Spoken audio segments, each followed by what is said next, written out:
E aí, Brasil? E aí, imitadores de Cristo? Como vocês estão? Vocês estão bem lindos, maravilhosos, cheirosos, como sempre? Eu espero que sim.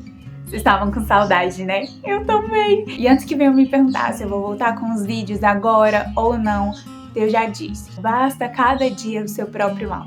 Então não se preocupe, vamos deixar fluir e aproveita esse aqui. Se você quiser mais alguns, tem mais de 100 vídeos no canal, então só aproveita. Eu acredito que qualquer pessoa na face dessa terra aceitaria o convite de Deus para experimentar do poder dele, para ver a glória dele, ouvir a voz dele com os próprios ouvidos. Até as pessoas que não creem, eu acredito que iriam querer, porque iriam querer saber se Deus é real ou não, se é como elas pensavam, se é como aqueles que creem nele dizem que ele é.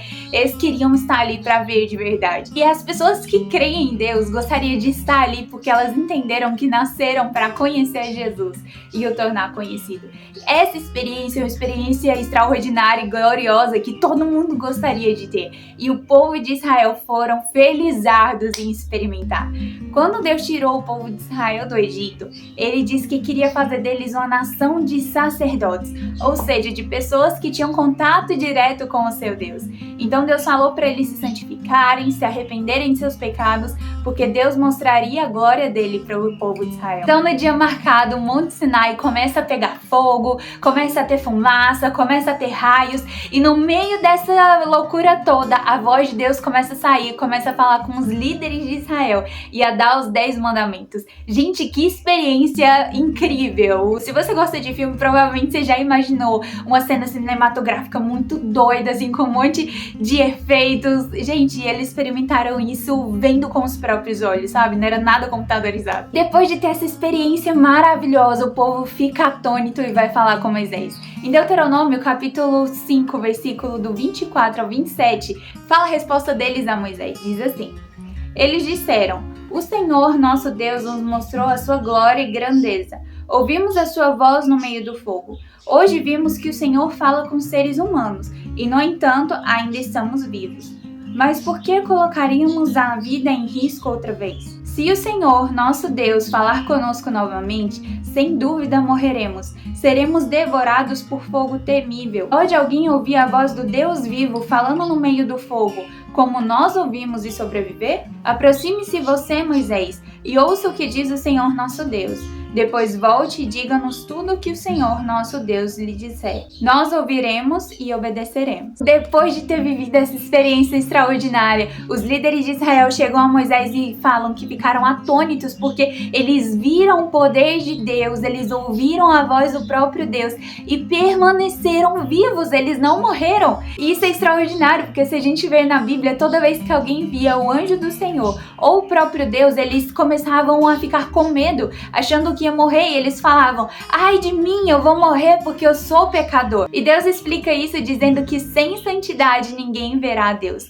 Então Deus é um ser santo, e quando as pessoas entram em contato com essa santidade, o pecado delas ficam explícitos, e se não tem arrependimento, vem a morte, porque o salário do pecado é a morte, mas o dom gratuito de Deus é a vida eterna. Então esses líderes de Israel puderam ver a Deus porque eles tinham se santificado antes, tinham se arrependido dos seus pecados.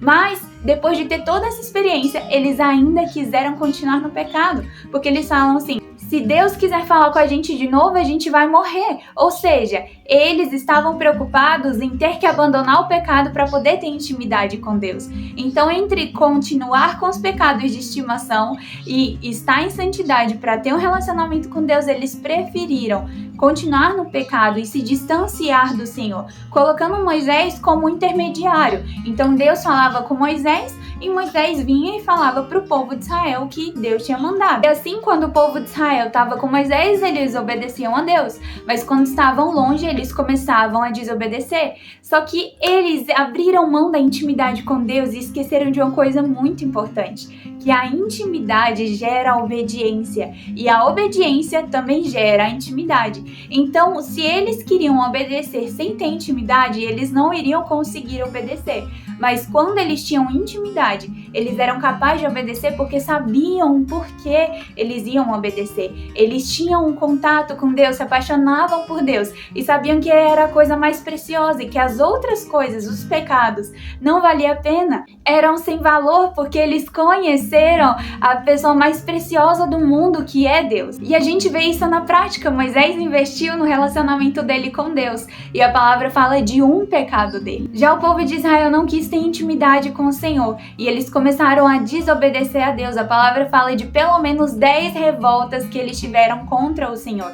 E nessas revoltas muitas pessoas morreram porque preferiram continuar no pecado.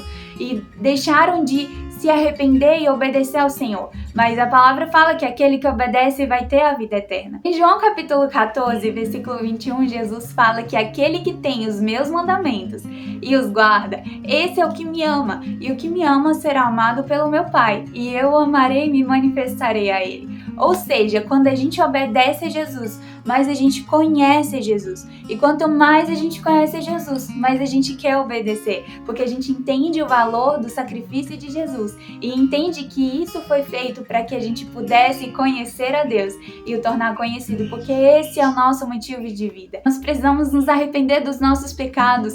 Principalmente aqueles pecados de estimação. Aqueles pecados que a gente pensa: ah não, isso aqui eu vou conseguir mudar. Ah não, isso aqui quando eu quiser parar de fazer eu paro. Ou ah não, isso aqui é um pecado muito pequeno, eu já fui liberto de outros piores. Ou tem gente que faz outros piores. Pecado é pecado e pecado gera morte. O pecado nos afasta de ter um relacionamento com Deus e ter a vida eterna. Então tá na hora de nos arrependermos. Tá na hora de nós mesmos buscarmos nossas próprias experiências com Jesus. Deixar de viver pela fé de um ou de outro, pelo que Deus fez na vida do um do outro e começar a fazer com que o Deus da Bíblia seja o nosso Deus. Tá na hora de deixarmos de receber do Senhor só através dos nossos líderes e pastores e pessoas que são intermediários do Senhor na nossa vida e começar a buscar nossas próprias experiências, entrar no nosso quarto, ler a Bíblia, entender e ser transformado por ela, orar, conversar com o Senhor e ter intimidade com Ele, ir à igreja, ajudar na obra do Senhor e deixar com que as outras pessoas nos ensinem a amar mais o Senhor. Tá na hora de nos posicionarmos como sacerdotes reais e querer ter um próprio relacionamento com Jesus. Jesus te chama ao arrependimento, Jesus te chama a conhecer a Ele. E lembra aquela experiência extraordinária que eu perguntei se você queria no início? Você pode, se você ir até Jesus, Ele vai se revelar a você, amém? Que Deus te abençoe e te faça mais parecido com Jesus e se lembre que você é um imitador de Cristo. Fica com Deus!